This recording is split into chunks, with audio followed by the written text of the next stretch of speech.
The key bioethical situation that we are going to discuss today is a conflict in the application of patients' autonomy between developed and developing countries in the field of dental health.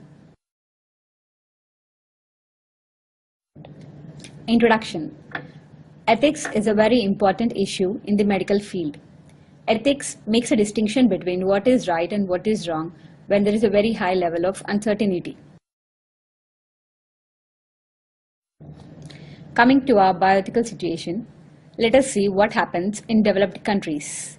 A patient with toothache comes to the dental clinic for treatment.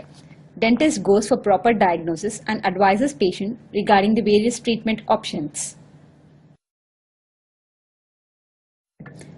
The dentist undergoes all the diagnostic criteria and explains the treatment options.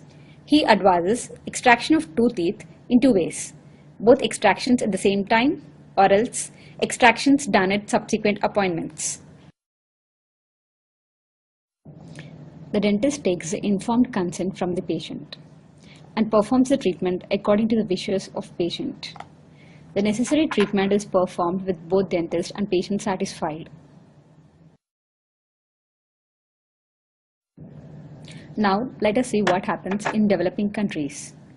Patient comes with similar symptoms and the dentist performs examination. Without explaining various options regarding the treatment, the dentist decides extraction as the best procedure. Dentist performs the treatment. The extraction is done in the patient in the same appointment who hardly has any knowledge of the various procedures and their outcomes. Dentist seems to be fairly satisfied and the patient walks bewildered with a lot of questions in his mind. Now, is there any difference between the two scenarios? Yes, definitely. The first scenario saw the involvement of both dentist and patient, whereas in the second case, we saw the dentist being the one taking decision on behalf of ignorant patient. Why isn't the patient described the various treatment options and then allowed to take decision in a more balanced way? Henceforth, this case definitely sheds light on the ethical concerns of the patient. What do we learn from the actual scenario explained above? It definitely brings into light the breach of autonomy of the patient and the poor exercise of the informed consent. What is autonomy? Autonomy is an individual's capacity for self-determination or self-governance. So, what does American Dental Association explains about autonomy? Under this principle, the dentist's primary obligations include involving patients in treatment decisions in a meaningful way with due consideration being given to the patient's needs, desires, and abilities, and safeguarding the patient's privacy.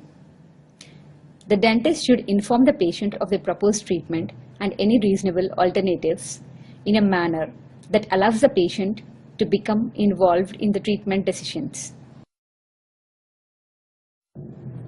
In Ozar and Sokol's model of the patient-dentist relationship, the dentist and the patient are equal partners in the decision-making process. This relationship is defined by three areas. They deserve each other's respect, each has a set of values, and each comes to the decision-making process about the patient's oral health with the understanding that information must be shared. Thus, it is essential that the dentist and patient communicate and cooperate effectively. Furthermore, it is said by Reed, the dentist's role in describing findings and recommendations is the part of the process of obtained informed consent. When dental professionals are trained, the subject of consent is usually taught as a part of jurisprudence or ethics course. It is often the legal aspects of the consent that dominate discussions. The result is that, over many years, the process of obtaining consent from individuals is often more concerned with getting a signature on the form and protecting an individual or an institution than anything else.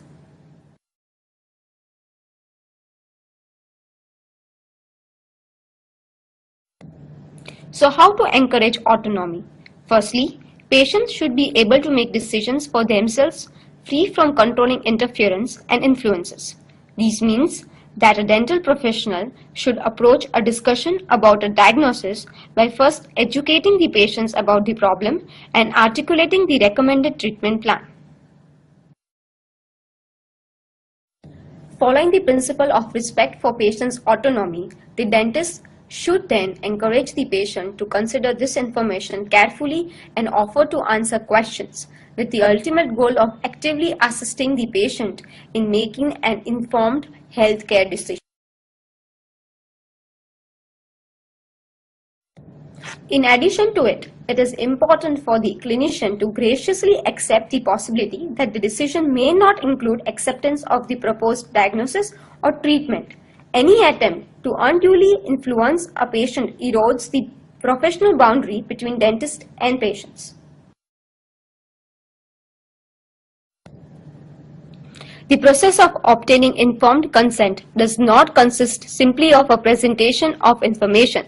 It should reflect the dentist's effort to educate and discuss the findings with the patient, and out of respect for patient's autonomy, he or she then should encourage the patient to make oral healthcare decisions without salesmanship, urging or persuasion by the dentist or dental staff members.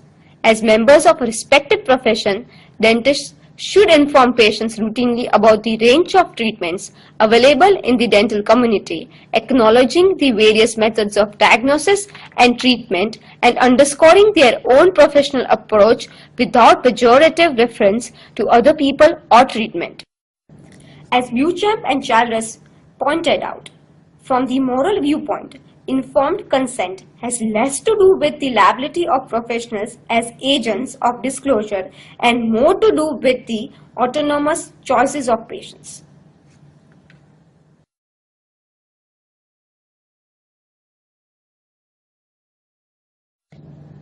Coming to critical analysis, dental decision making involves both dental and personal decisions, and dentists are not justified in substituting their dental judgments for their patients' informed personal decisions. As Maclean puts it, while it is accepted that the physician is the more competent to make the clinical appropriate decision, the patients remain the person who alone can take account of this clinical recommendation, evaluate it, and ultimately make a satisfactory personal decision. However, O'Neill believes that it has now become too individualistic. She reminds us that John Stuart Mill hardly ever uses the word autonomy, and when he does so, refers to states rather than individuals.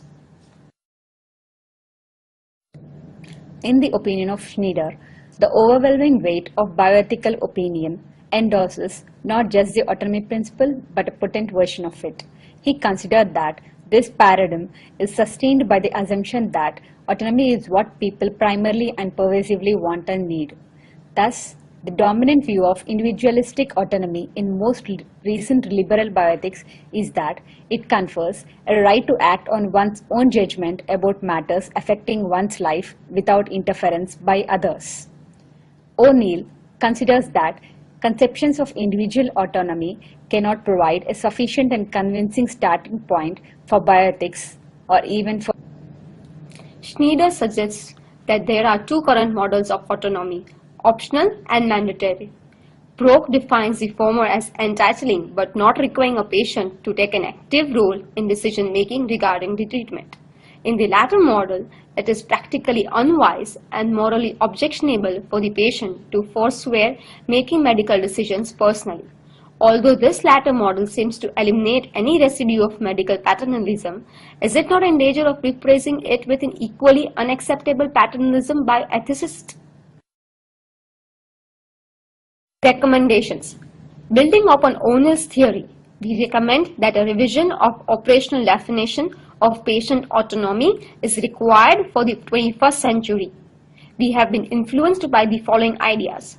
Autonomy involving ethics as the activity of persons bound together in a common pursuit. Patient autonomy as the capacity to assess critically one's basic desires and values, and to act on those that one endorses on reflection, and also those actions and decisions that tend to promote the settled goals of the individual. In this model, a patient is fully entitled but not required to take any active role in decision making regarding treatment. Question that arises: is it necessary to take patient's consent in every clinical situation? Are the doctors or dentists not competent enough to take decisions for the patient's welfare? Now, what is the conclusion? Adding these together, we suggest a principled version of patient autonomy that involves the provision of sufficient and understandable information and space for patients who have the capacity to make a settled choice about medical interventions on themselves, to do so responsibly in a manner considerate to others. The extent to which they exercise their choices is an integral part of the process.